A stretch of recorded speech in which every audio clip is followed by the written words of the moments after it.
Hey, what's going on, everybody? This is Jeff with Bear River Blogger, and if you've ever been out here at Farmington Bay, you'd probably recognize this area. I'm kind of on the north entrance here, and see, that's the road to the north entrance there. Just inside that, and the reason I'm out here today, I'm gonna do something a little different here. I'm gonna try it out. I decided I'm going to strap a camera to my chest and take a mountain bike ride around part of this area of Farmington Bay to give you guys an idea, just to show you what it's like. This area is usually closed during the summertime, so you can't really access it during breeding season. And during winter and during fall and winter, you can access it, but by foot traffic or like a bike, you can't drive on it. So a lot of people never get to see this area. So I was going to take a quick mountain bike ride. There's my bike around part of this, depending on how long my batteries last and how bad the mosquitoes are, and kind of give you an idea of what it's like out here. So to give you an idea of kind of what people don't get to see a lot if they don't have the opportunity to come out. So it's October 3rd, so it is hunting season. There are guys out here hunting, and it's kind of in the middle of fall migration. I've seen some shorebirds out on part of the Farmington Bay here, so I don't know what we'll see, if anything, because it's hunting season, and that usually chases all the birds away from the main roads anyway. But we're going to take a ride and just take a look and see what we can find, and kind of show you part of Farmington Bay that a lot of people don't get to see. So we're going to head down this road here and see how far we get. So let's take a ride.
All right, I have made it to, let's see, this is kind of the southeast corner.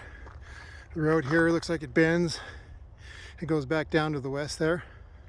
But I want to stop and just kind of reiterate, this section here is actually pretty good for birds.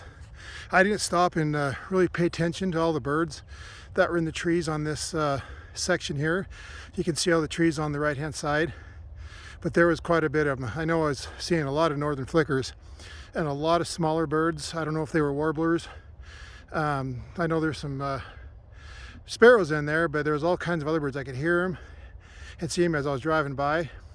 So this actually would be a good place to come and get off the bike and do a little walking bird watching on this section right here, because there's a lot of birds on this part. I forgot there was trees out here like this, and the trees attract birds. And then on the west side here you can see a big pond. There's some pelicans out there. You can kind of see what it looks like here. And that's the Bountiful Dump there. But this is actually a nice ride. It's pretty flat, pretty easy to do on my mountain bike. And I'm guessing probably I'm a third of the way around right now. So I'm going to stop on maybe one, maybe two more places on the way out. On the way around, I'm going to try and make it all the way around and see how long it takes me. So, but I just want to stop and show you, for those who are looking at something new for bird watching, this eastern section of this part of Farmington Bay has quite potential with these trees and stuff here. So it might be worth a walk or a mountain bike ride to get to the trees. There is a parking lot on the east side of the Farmington Bay here, but you got to get to it by another way, and maybe I'll have to do another blog post about that. So I'll cut the walking or mountain biking down by quite a bit.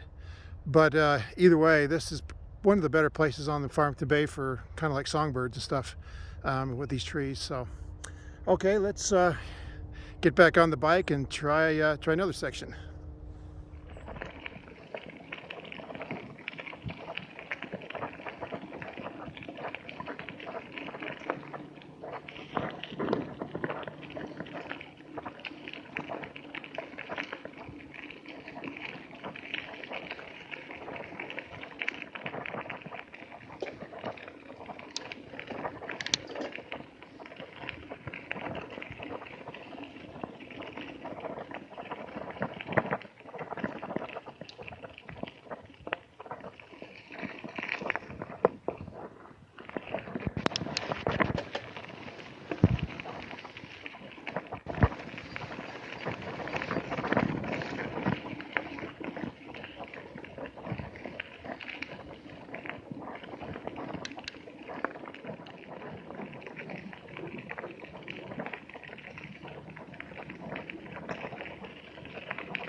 All right, I take another little stop here to show you, see if I can get closer to them. I don't think I can, but there's quite a few grebes right here. They're sitting right behind this wall of cattails, which isn't uncommon. So I will not be able to see them very well unless they swim up a little further. But I just want to stop and show you kind of one of the cool things on this ride I'm seeing is these grebes with babies. Now these babies are a bit too big to be the ones riding on the backs of the parents, but still pretty cool to see. See if I can just get a video of them. There's a couple there. There's some right there. Okay, there we go. They've all dove. Maybe a little camera shy. There's 4 of them there. 5.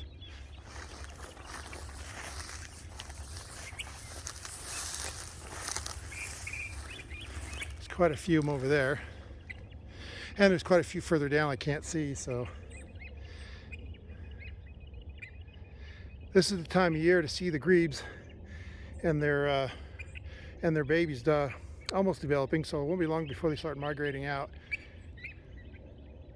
I think these are if I can see them correctly. They're far enough away. I don't have my binoculars or camera with me. They might be western grebes, and I can't tell for sure. So,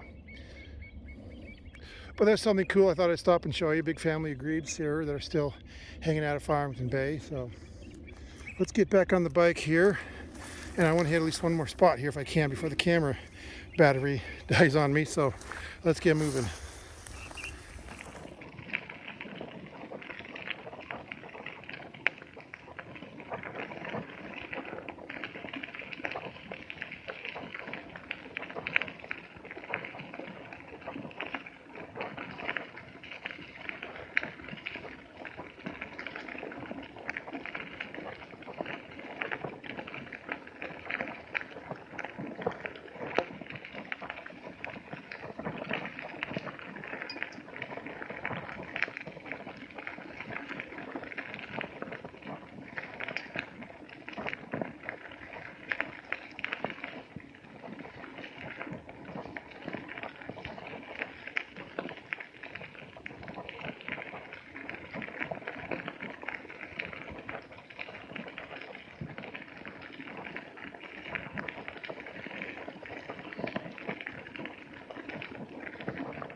Okay, I think this will probably be the last stop I make, mostly because I think my camera that I've got strapped to my chest is going to run out of batteries. I've been riding for about an hour, so I don't know how much battery life it has left, so I'm going to keep it going, but this will probably be the end of the video for a while, unless the camera makes it all the way around. In fact, I just felt it turn off, so.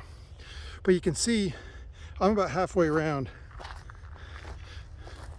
Directly across there, the big water there is the parking lot I started at, and I rode all the way around up on this east side and down this road here. And the reason I wanted to stop here is for those of you who haven't read my blog post about tagging American white pelicans with satellite transmitters, I just want to show you this is kind of where we did it. Last summer I came out here with a PhD student from Utah State, Amy Van Tattenhove, and we came out here and trapped some pelicans, and we only caught one, and put a satellite transmitter on it so they can track its migration. Unfortunately, the transmitter, after they tagged it and released it, didn't last very long, so it kind of failed, so we couldn't keep track of where the pelican went. We named it Calvin, so unfortunately that didn't work the way they wanted to, but it was kind of a cool experience, and this is where we did it. We actually caught the pelican on the other side of this pond here. So if you guys haven't read that blog post, I will put a link down in the description for it. It's on my blog, bearriverblogger.com. So go over and take a look at it. It's kind of a cool experience. I will do it again in a heartbeat. I was hoping they'd do it again this year, but I think because of the avian bird flu, from what I heard, they weren't going to do any more research this year because of the avian bird flu. So maybe, hopefully next year they can do some more, and if so, hopefully I can get on board with it again, because that was incredible. But here we are, we're at Farmington Bay, and I'm just gonna bike the rest of the way around because I'm about halfway out, so I'm also making full circle because it's about 6s either way I go. But this is kind of a cool place to come this time of year, even if you don't hunt, to come bird watching, or even just to come out on a mountain bike or go for a nice walk on some of these dikes here now that they're all open till I think the beginning of March. So there's a lot of cool stuff out here in the wintertime, especially for bird watching. In January and February, the bald eagles show up. There's great blue herons here, and there's a few places where you get to see some birds down here on the Turpin parking lot. And there's just cool places to go see if you like to get out and explore. This is kind of one of the close places to suburban northern Utah here. It's in just west of Farmington here, to come see. That's not too far away from civilization. I'm going to try and do the same thing on the Bear River Bird Refuge auto tour route, but that's 12 miles, so that's going to be a little bit of a task. So I'm going to work on it and see how it works out. But anyway, I hope this was something kind of interesting for you guys to kind of see things from a different point of view. If you like this video, mention down in the comments what your thoughts are on it, and I'm going to try and do some more. This is the first time I've done this, strap a camera to my chest and kind of gone that route, so it's a learning experience for me. But if you kind of like these kind of things, I'm going to try and do more of them and see how I can get better at making these videos from a different point of view. So anyway, feel free to leave some comments in the description or down below, and don't forget to subscribe to this channel and share it with your friends, and follow me at bearriverblogger.com, and we will catch you on the next video update.